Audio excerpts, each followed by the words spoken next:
राधे राधे। ओम नमो भगवते वासुदेवाय नमः। अध्याय नुम्मा सरू। वरिंदा ने सौंपन आया कि उसका पति सारे शरीर पर तेल लगाकर नंगा शरीर भैंस पर सवार होकर दक्षिण दिशा की ओर प्रेतों के साथ जा रहा है। यह सौंपन देखा तो उसे बहुत चिंता हुई और कभी बाहर, कभी अंदर, कभी अटारी पर, कभी गौशाला में घूम रही थी। उसे कहीं भी चैन नहीं मिल रहा था। बहुत चिंता सता रही थी कि मेरा पति भूतों के साथ दक्षिण दिशा की ओर गया है, प्रेतों के साथ। यह सपन देख उसे बहुत चिंता हुई और कहीं कहीं इधर उधर घूम रही थी। तब वह एक वन से दूसरे वन में चली, जहाँ वरिंदा ने सिंह जैसे मुख वाले दो राक्षस देखे और उन्हें देखते ही वह डर के मारे भाग गई। आगे जाकर उसके शिष्य सहित एक तपस्वी मुनि को देखा और उनसे अपनी रक्षा के लिए कहा। उसकी प्रार्थना पर मुनि ने अपनी एक हुंकार से उन राक्षसों को भगा दिया। तत्पश्चात वृंदा ने उन राक्षसों को भागा देखकर मुनि से विनयपूर्वक कहा कि महाराज, मेरे पति जालंधर तथा महादेव जी में घोर युद्ध हो रहा है। उसमें किसकी विजय होगी, कृपा करके बताइए, क्योंकि आप तो सर्वज्ञ है, सब कुछ जानने वाले हैं। यह सुनकर मुनि ने ऊपर की ओर देखा। उसी समय दो बंदरों ने आकर मुनि को प्रणाम किया और मुनि के संकेत पर दोनों बंदर वहां से चले गए। फिर थोड़ी देर बाद वे दोनों आकाश की ओर से आए और उन्होंने वहां जालंधर दैत्य का सिर और धड़ लाकर फेंक दिया। वृंदा अपने पति के मृत शरीर को देखकर बहुत दुखी हुई और रोने लगी। तत्पश्चात मूर्छित होकर पृथ्वी पर गिर गई। मुनि ने अपने कमंडल से उस पर जल छिड़का और उसे चैतन्य में लाए। तब वह पुनः विलाप करते हुए मुनि से बोली, महाराज, जिसने देव, गंधर्व और विष्णु सहित तीनों लोकों को जीत लिया हो, वह शिव के हाथ से कैसे मारा गया? हे मुनि, आप बड़े सामर्थ्यवान हो, किस प्रकार मेरे पति को फिर जीवित कर दीजिए।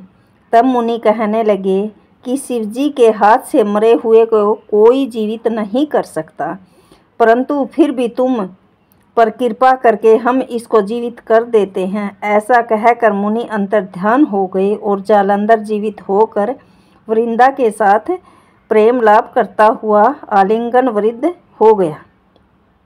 वृंदा ने अपने पति के वेश में विष्णु के साथ उस वन में रमण करती रही, परंतु एक दिन अपने पति के वेश में विष्णु को देखकर वह अत्यंत क्रोधित हुई, क्योंकि वो पतिव्रता नारी थी ना, और वो विष्णु का रूप बदल कर आ गए थे, तो पतिव्रता नारी को क्रोधित तो होना ही था। वृंदा क्रोधित होती हुई बोली कि मैं तुझे श्राप देती हूँ, तुमने मेरा पतिव्रत धर्म नष्ट किया है, इसलिए मैं तुम्हें श्राप देती हूँ।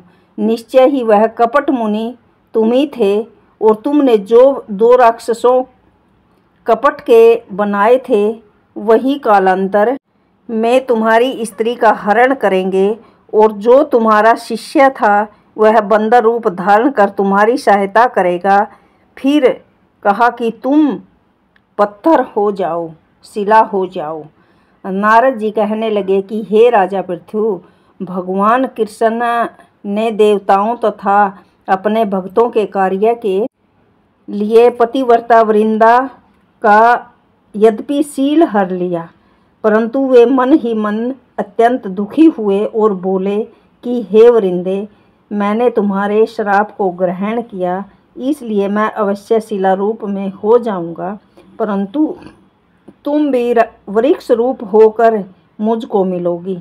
उसी समय वृंदा अपने पति के चरणों का ध्यान करके विष्णु के मना करने पर भी अग्नि में प्रवेश कर गई। नारद जी कहते हैं, हे राजा पृथु, इधर शिवजी बड़े भयंकर वेग से राक्षसों को मारने लगे। शिवजी की इस तीक्ष्ण बाण वर्षा के आगे शुभ और निशुंभ भी नहीं ठहर सके और वह युद्ध से भाग गए। तब शिवजी ने उनको श्राप दिया, क्योंकि तुम युद्ध क्षेत्र से भाग गए हो, इसलिए पार्वती के हाथ से मारे जाओगे। उधर जिस समय वृंदा का पतिव्रता धर्म नष्ट हुआ, तभी जालंधर का बल भी समाप्त हो गया था। ठीक इसी समय विष्णु ने अपने सुदर्शन चक्र अपने से शिव सहित दे दिए। फिर शिवजी ने अपने ऋषियों के तप का, पतिव्रता स्त्रियों का तथा ब्रह्म जी का तेज उन्हें जोड़कर जालंधर दैत्य पर छोड़ दिया, जिससे उसका सिर कटकर भूमि पर गिर गया। सिर और धड़ अलग होते ही जालंधर का तेज उसके शरीर से निकल श्री शिवजी में तथा वृंदा का तेज भी श्री पार्वती जी में समा गया। उधर विष्णु वृंदा जी की चिता में लौटने लगे। तब सब देवताओं ने शिव जी की स्तुति की और कहा कि महाराज, जालंधर को मारकर आपने देवताओं का बड़ा उपकार किया है, परंतु कई महान अनर्थ भी हो गए हैं। कृपा करके उसका भी कुछ उपाय बताइए। भगवान विष्णु वृंदा के पतिव्रता धर्म से मोहित होकर लगातार उसकी चिता भस्म पर लौट रहे हैं और किसी प्रकार का विश्राम नहीं कर रहे। तब शिवजी ने कहा, हे देवताओं, तब सब भगवान की योग माया की शरण में जाओ, वही सब संकट हरेंगे। तब सब देवता योग माया की शरण में जाकर उनकी स्तुति करते हुए बोले, तुम्हारी माया को ब्रह्म आदि देवता भी नहीं जानते, उस देवी को हमारा नमस्कार, जिसके भगत गण अनादर तथा मोह को प्राप्त नहीं होते, ऐसी मूल प्रकृति को हमारा बारंबार नमस्कार। उस समय देवताओं ने एक तेज देखा और आकाशवाणी सुनी कि गौरी, लक्ष्मी और सरस्वती रजोगुण, तजोगुण, सतोगुण और तमोगुण रूप में भी मैं ही हूँ। योग माया ने कहा, वही तीनों तुम्हारा कार्य सिद्ध करेंगी। उन देवियों की तुम आराधना करो। फिर उन तीनों देवियों ने प्रकट होकर 3 बीज दिए और कहा, इन तीनों बीजों को जहाँ पर विष्णु मैं जाकर बो दो, अपना कार्य सिद्ध करो। देवताओं ने तीनों बीज ले जाकर जहाँ पर वृंदा की चिता पर भगवान विष्णु लौट रहे थे, वहाँ जाकर बो दिए। उन तीनों बीजों से 3 वृक्ष उत्पन्न हुए। रजोगुण सरस्वती से, आंवला तमोगुण गौरी से, तुलसी और सतोगुण लक्ष्मी से मालती हुई। जब श्री लक्ष्मी जी ने अपना बीज ईर्ष्या युक्त होकर दिया था, इसलिए मालती भगवान पूजा पर निंदित है, इसलिए भगवान पर मालती नहीं चढ़ती, तथा आंवला और तुलसी भगवान को अति प्रिय हैं। इस प्रकार वृंदा ने वृक्ष रूप होकर भगवान शालिग्राम से संयोग किया। इसी कारण कार्तिक में उद्यापन में भगवान की पूजा तुलसी के मूल में होती है। नारद जी कहते हैं, हे राजा पृथ्वी, जिस घर में तुलसी का वृक्ष होता है उसमें यमदूत कभी नहीं जाते, इसलिए जो तुलसी का वृक्ष घर में लगाते हैं वे यमपुरी नहीं देखते। नर्मदा तथा गंगा का जल और तुलसी का पूजन, ये तीनों कार्य बराबर हैं।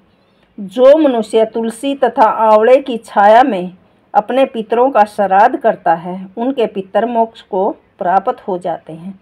नारद जी कहते हैं कि हे राजा पृथु, तुलसी और आंवले का महत्व ब्रह्मा जी भी कहने में असमर्थ हैं।